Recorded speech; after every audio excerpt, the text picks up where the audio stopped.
જૂનાગઢ જિલ્લાના માળિયાહાટીના શહેરમાં રામનવમીના પાવન અવસર પર વિશ્વ હિન્દુ પરિષદની આગેવાની હેઠળ ધામધૂમપૂર્વક રામ જન્મોત્સવ ઉજવાયો હતો। આ નિમિત્તે ભવ્ય અને દિવ્ય શોભાયાત્રાનું આયોજન કરવામાં આવ્યું હતું। આ શોભાયાત્રા શહેરના મુખ્ય માર્ગો પરથી પસાર થઈ હતી, જ્યાં સમગ્ર શહેરને ધજા પતાકા અને રામ નામથી સજાવી અયોધ્યા સમાન માહોલ સર્જાયો હતો। શોભાયાત્રામાં શહેર તેમજ આસપાસના ગામડાઓમાંથી લોકો બહોળી સંખ્યામાં જોડાયા હતા।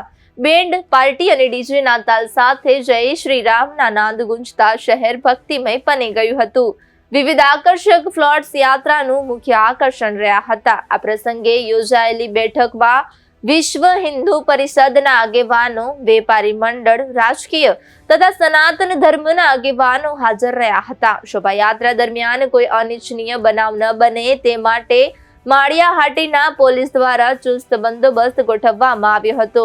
PINN કાતરિયા સહિત પોલીસ સ્ટાફ સવારથી જ તૈનાત રહી વ્યવસ્થા સંભાળી હતી।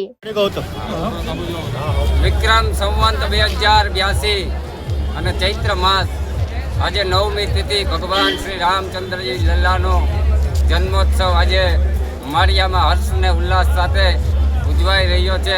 વિશ્વ હિન્દુ પરિષદ, બજરંગ દળ, ગૌરક્ષા દળ અને તમામ હિન્દુ સંગઠન દ્વારા આ એક જેમ નદી નાળા ધીમે ધીમે નદીનું વિશાળ રૂપ લેતા હોય એમ માળિયાની શોભાયાત્રા દર વર્ષે ને વર્ષે વિશાળ રૂપ લેતી જાય છે।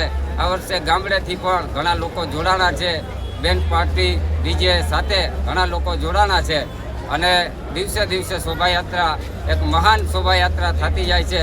આવી જ રીતે તમામ સનાતની હિન્દુ ભાઈઓ શોભાયાત્રામાં જોડાતા રહે અને અમારો હર્ષ ઉલ્લાસ વધારતા રહે। સિદ્ધેશ્વર મહાદેવ ગ્રુપ દ્વારા શરબતનું પણ આયોજન રાખેલ હતું અને ઘણા બધી લોકોએ સાથ સહકાર આપ્યો। બધાનો અમે અત્રેથી આભાર વ્યક્ત કરીએ છીએ। પોલીસ પ્રશાસનનો પણ અત્રેથી આભાર વ્યક્ત કરીએ છીએ અને જે બધા આગેવાનો છે એનો પણ ખૂબ સારો એવો સહયોગ છે। તો બધાનો અત્રેથી અમે આભાર માનીએ અને આવીને આવી રીતે સાથ સહકાર આપતા રહ્યો એટલે અમે મહેનત કરવા માટે તૈયાર છીએ। જય જય